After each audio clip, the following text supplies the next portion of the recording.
Good afternoon, everyone. It's a true pleasure to be here with you this afternoon, and a huge thank you for hosting this event. It is always great to be here in China. In fact, only in China can we do things as audaciously as projecting a hologram of a person right on top of a spinning globe. It's truly only in China we can do that. I will show you here a few executions that we have done in the last few months in Beijing as well as in Shanghai. So from our Jordan executions to some sportswear execution to basketball execution, and just in the last few months. In so many ways, China represents the just do it of Nike perfectly well. So from a professional point of view, it's great to be here. I'm the Vice President and Global Creative Director for Brand Design. And what this means is I have the opportunity to lead a multidisciplinary team that creates all consumer-facing work for all categories at Nike, from physical to digital, from seasonal campaigns to retail execution and global activations. I have an amazing team of a few hundred people that are spread across 8 different studios. In Shanghai, we have a studio, in New York, Paris, London, Berlin, to name a few. Growing up, I had 2 passions. One is sport and one is design. And in so many ways, Nike represented the best or the marriage of those 2 worlds. I remember this day as if it was yesterday. I was a 10-year-old glued in front of a TV in Switzerland, watching Carl Lewis jump and ultimately winning 4 gold medals. It is that day I fell in love with sport and with Nike, not knowing that many years later I get to design shoes for Nike, but as well actually heading up the creative efforts for the London 2012 Games. Today, though, I would like to speak to you about the power of sport and how we design for a better life. And to do so, I'll speak a little bit about the history of Nike, its mission and its beliefs, and how we then translate this mission into innovations and ultimately turn innovations in emotions through rich storytelling. Nike was founded in a small little garage of Bill Bowerman. He was truly the first innovator. He cobbled up shoes, created those products at night, and during the day, he was a coach of the University of Oregon. And one Sunday morning, instead of making breakfast for his wife, he actually poured liquid rubber into the waffle iron of his wife. To this day, you have this waffle pattern in our running shoes. The innovator was Bill Bowerman, and the visionary was Phil Knight. He was the storyteller and the businessman in this combination of the business side and from the creative side. Fast forward, Nike Design today is over 800 designers strong, and in many ways our tools have changed, but our methodology hasn't. Nike's mission, brand mission, is to bring inspiration and innovation to every athlete in the world. We have an amazing opportunity to work with some of the most prolific in the world, from LeBron James to KYRIE to Serena to Rafa or Neymar that you see in action during the World Cup right now. But there's one important piece here in regards to our mission statement. It's that word athlete, an athlete with an asterisk. And the definition of athlete is, if you have a body, you are an athlete. So it's a very inclusive as well as very inviting mission statement. So for example, just like Nathan here that we used in one of our greatness campaign would be part of this. What we're here to do is to unleash human potential.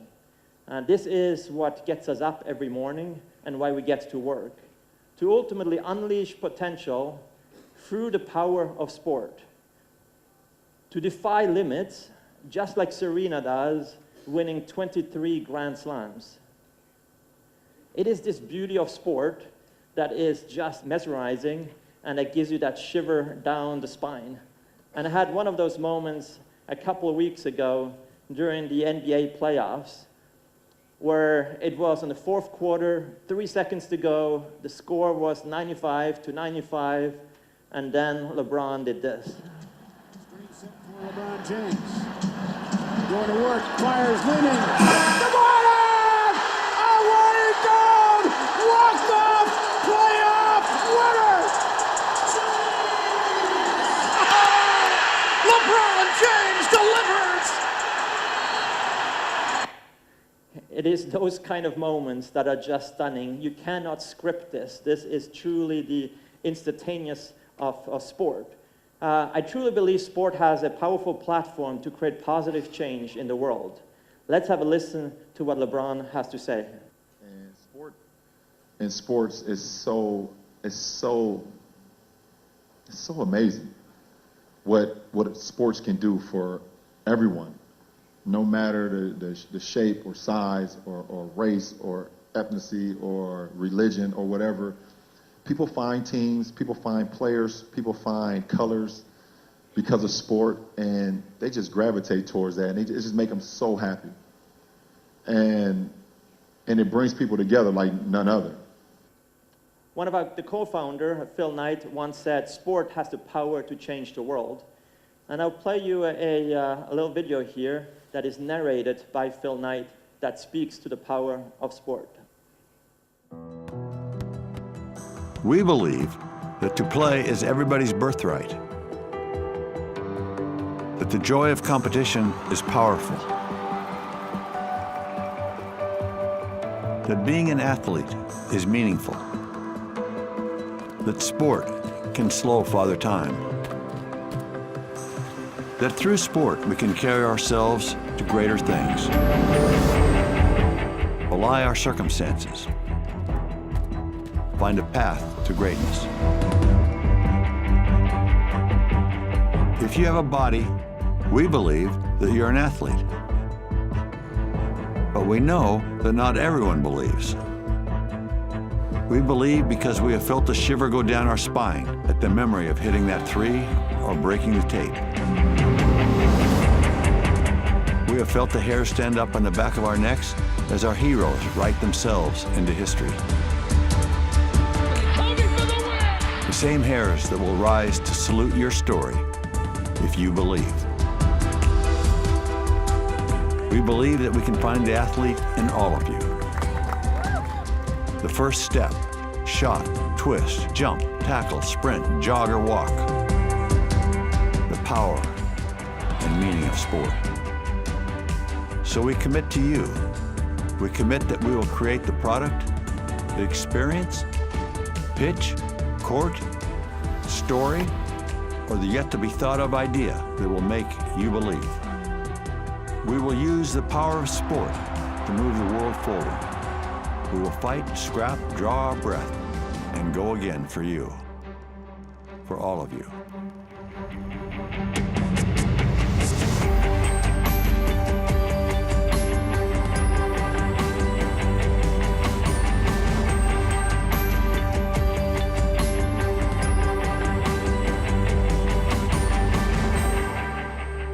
Yours forever in the pursuit of better.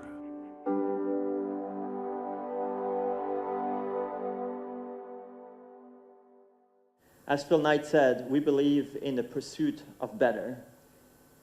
So let me maybe walk you through on how we do this, how we design for better athletes, better products, and ultimately not forget the environment along the way.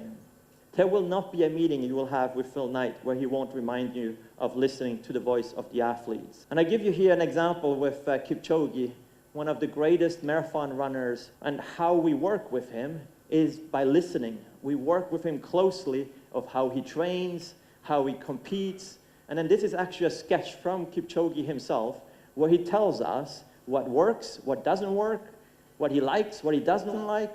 So you can see the interactivity with our athletes is super close. Most people believe that we have our athletes for billboards and advertising. Sure, that's true. But even more important is to get the insights from them, to help us push us to another level altogether. So when we listen to our athletes, we listen in many ways. We listen by bringing them into our Nike Sports Research Lab, and we can literally mine sports data from them to make our products better. So listening has many forms and shapes. So to give you a specific example, when we worked with Kipchoge, he didn't just give us an insight, he had literally a demand of saying, help me to break the 2-hour marathon barrier. What an audacious goal. How do you run a 4-minute and 36-second pace? I can't even do this for 2 minutes, let alone for 2 hours. That is truly defying logic.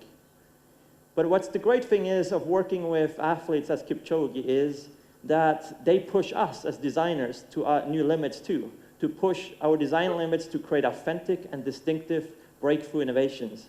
So over several years, we researched, developed, and ideated to help break the 2-hour barrier. The end result was the 4% Vaporfly, and as the athlete called it, the shoe with the magic foam. It also has inside a carbon plate all the way along that gives you that instant step. And sometimes you have to defy logic, to defy convention to break barriers. And if you look at most shoes, marathon shoes in the market, they're very low profile. Well, it turns out that thick and more foam is even faster. So you see here a rather big midsole and a shoe with a midsole that literally extends out, that increases your foot size and your stride, and that extra foam gives you that extra bounce that you need throughout those 2 hours. So sometimes you really have to defy logic to create new barriers and create a distinct new shape, not just for the shape of changing shape, but really to innovate that drives new form. I also believe at Nike, performance is not good enough. I always say a Nike product, a good Nike product has 3 key elements: performance, style, and soul. It's the combination of those 3 that make it a great Nike product.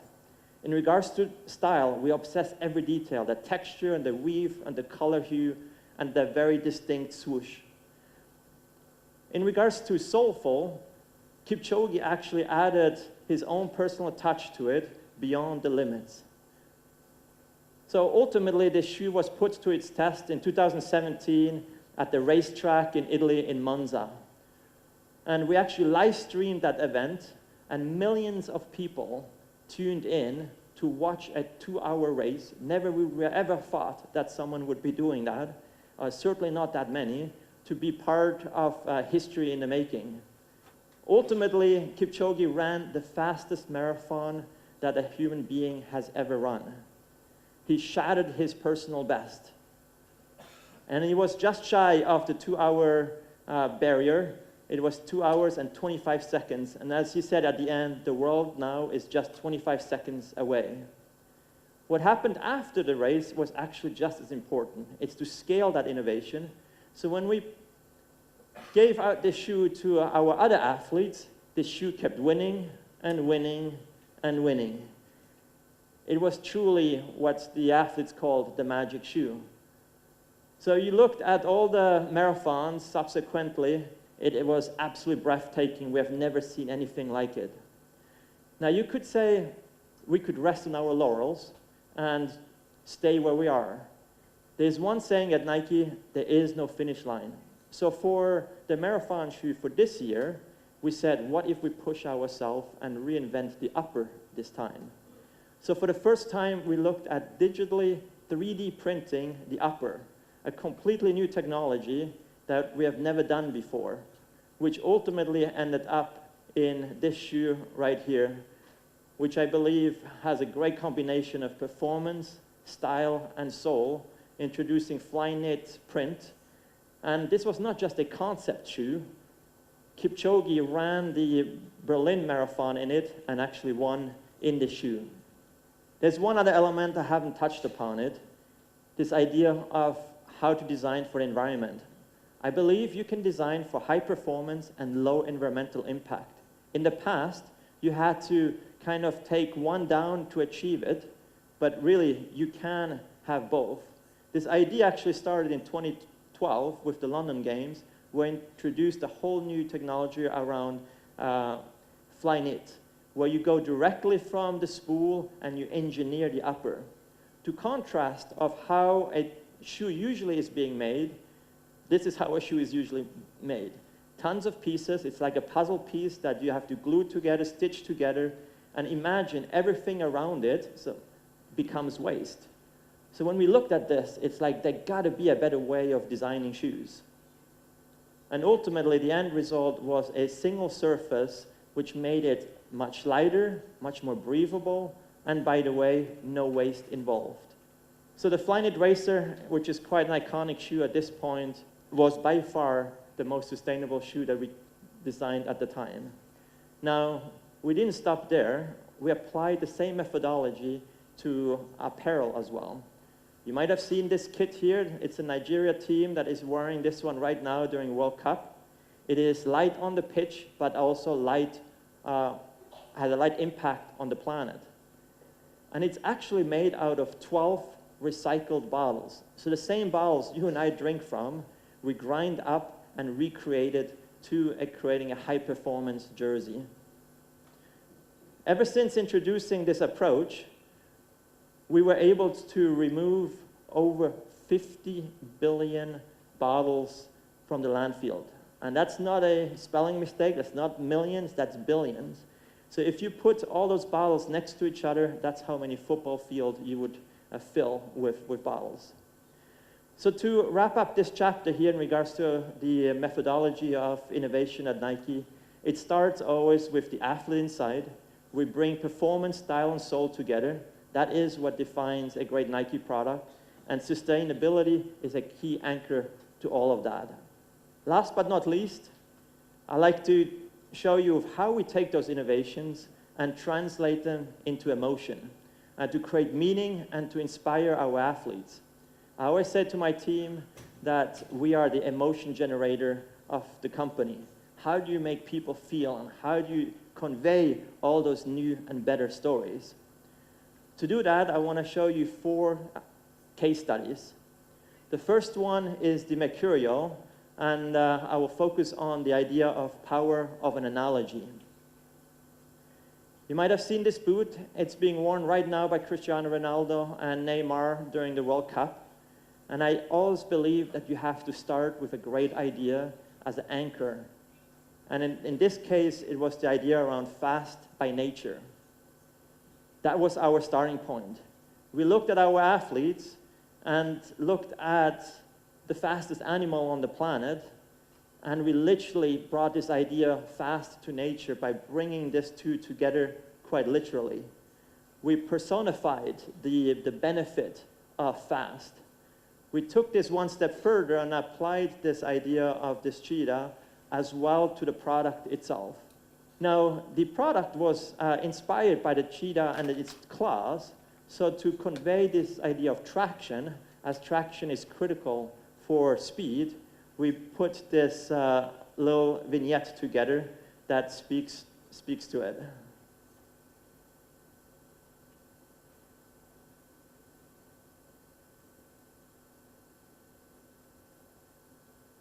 Throughout the entire consumer journey, it was extremely consistent that we keep repeating the same idea and to ensure that it is conveyed very clearly to our audience. And of course, the cheetah that we found in the wild had a swoosh in his eyes.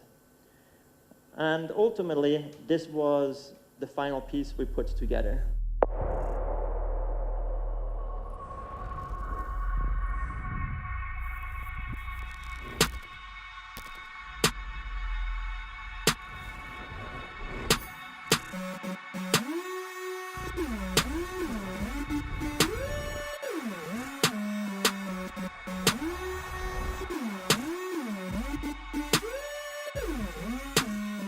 telling man I want 100 M's. I'm telling man I want 100 M's. This statement's looking like a barcode, telling man I want 100 M's. What you saying? What's good? Walk one. What's happening? You had so much talk online, saw you on the road, you ain't half as active. Said your am come loud like bass, but it's silent like Charlie Chaplin. My striker's 18 with a high top.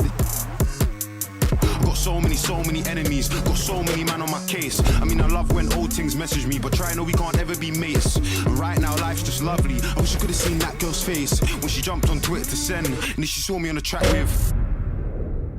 I'm telling man I want 100 M's. I'm telling man I want 100 M's. This statement's looking like a barcode. Telling man I want 100 M's.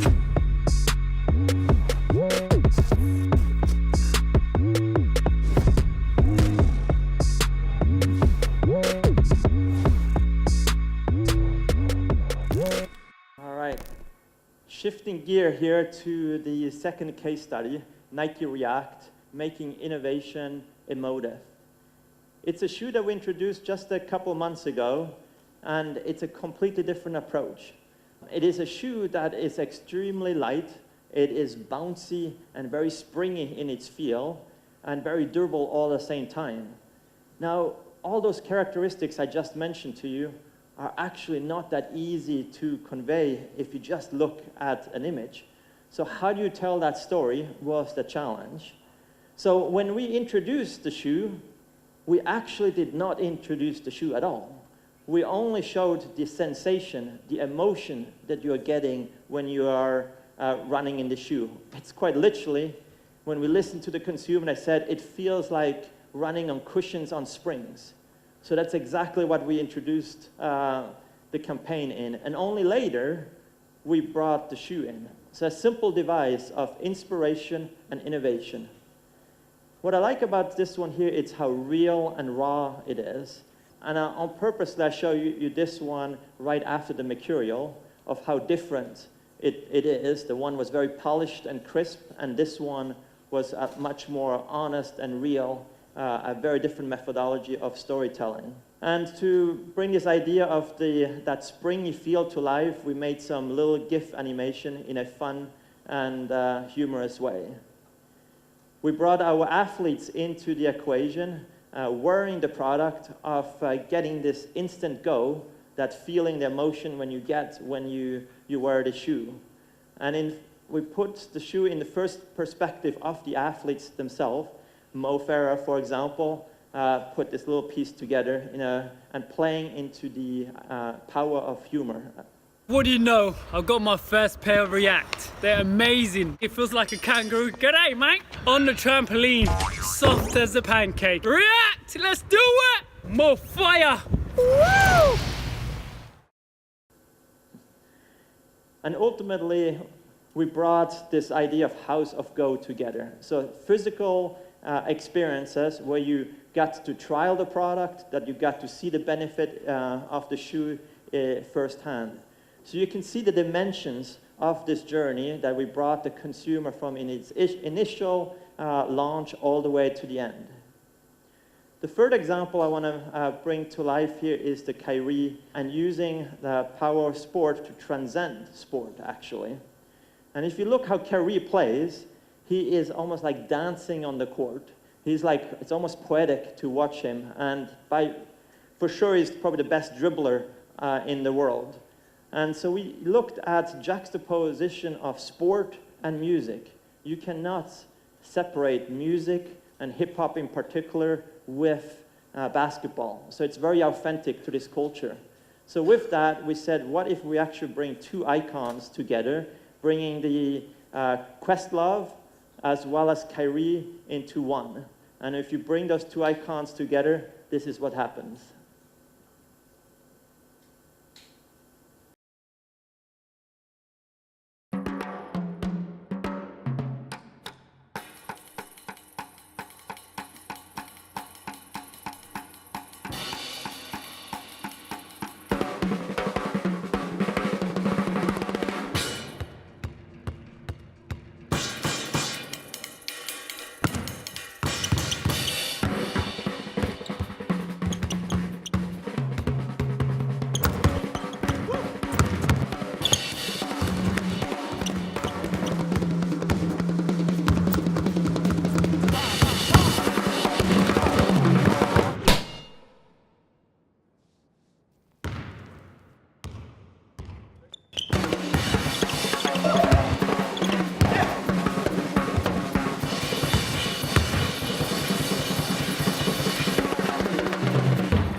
All right, so there's an example of like non-verbal communication. It's only done through music and sport and bringing those two worlds up together in a rather interesting and powerful piece, I believe. Last but not least, I want to speak a bit, that's something that I think was mentioned a bit earlier today, is women's empowerment and how sport can help being part of that conversation. There's one quote that I really love from Elon Musk.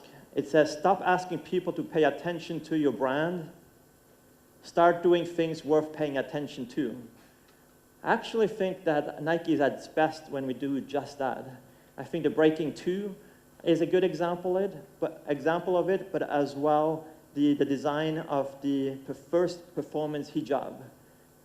Not everywhere in the world, sport is easily accessible. You allow and invite more female athletes to the sport to really help bring this forward to a whole new generation. And just the photo itself is actually one of my favorite art direction that we have done over the last 6 to 8 months. So a very powerful image. I give you another example here is when we usually talk in the media, you hear a lot of who is the best tennis player. And most of the time when that conversation happens, it's always who the best male tennis player is. So when in the media, there was a reporter that was asking Serena about her legacy, she had to say the following. I'm extremely passionate, and I think that's just kind of something that just keeps me going. Well, there's the big talk about you going down as one of the greatest female athletes, or one of the greatest female athletes of all time. What do you think when you hear someone talk like that? Well, I prefer the word one of the greatest athletes of all time. I love her answer. And we took her inspiration, this was almost 2 years ago, and then we created a whole campaign around it and created this poster too that said, "Greatest athlete ever." And last but not least, I'll share with you one final TV spot. It's a TV spot that we had played in Russia and definitely spoke to the idea of women's empowerment. It's making a point about believing in more and literally re-looking at some stereotypes and being defined by what you do versus what society says you should be doing. We took a famous Russian children's song and brought our own twist to it. Let's have a look.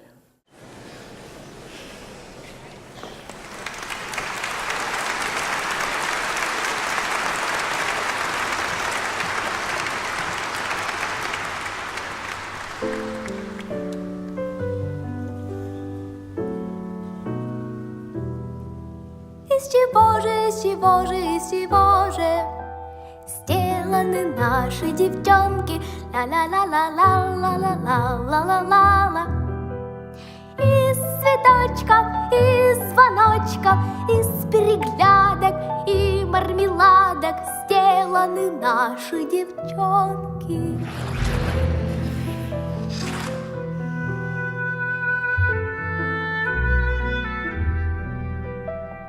Из железа, из стремлений, из самоотдачи, из сражений сделаны наши девчонки. Из упорства, из красы, которой гордится вся нация, сделаны наши девчонки. Из синяков и тумаков, из отваги сжатых кулаков, из независимости и мастерства, из страсти и сердца и достоинства, из воли крепче Кремля, из силы и огня, из свободы от чужих мнений, из свершений и достижений сделаны наши девчонки.